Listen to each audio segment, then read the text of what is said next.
They're protesting against changes to student grants and OSAP loans and cuts to tuition. I'm Cristina Howorun, and today hundreds of students from York University, OCAD, and Ryerson held a one-day strike in protest of the Ford government.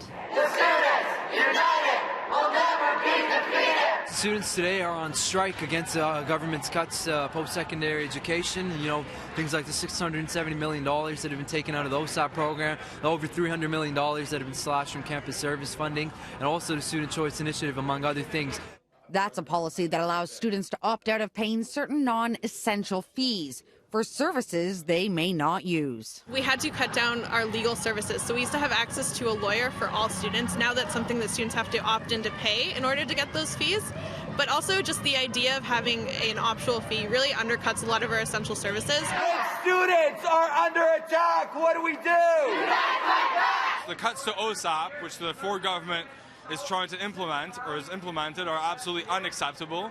That they represent a transfer of wealth from the poorest to the richest of the province. The Ford government did cut tuition fees by 10% last year, but it also made it tougher for some people to access grants and loans. Bring this government down and all the rotten policies that he's enacted. Under the Liberal government's plan, families earning up to $175,000 could qualify for some funding. But the PCs lowered that threshold to $140,000, with most of the grants going to families making less than $50,000 a year. But cutting tuition fees without giving schools more funding has meant some cuts. They're affecting the school that has had to make up a 10% tuition reduction, and therefore it's cutting on our student services. And what do you mean by that? So we used to have 24-hour access to the building all semester long. Now we only have it for the last 6 weeks of the semester.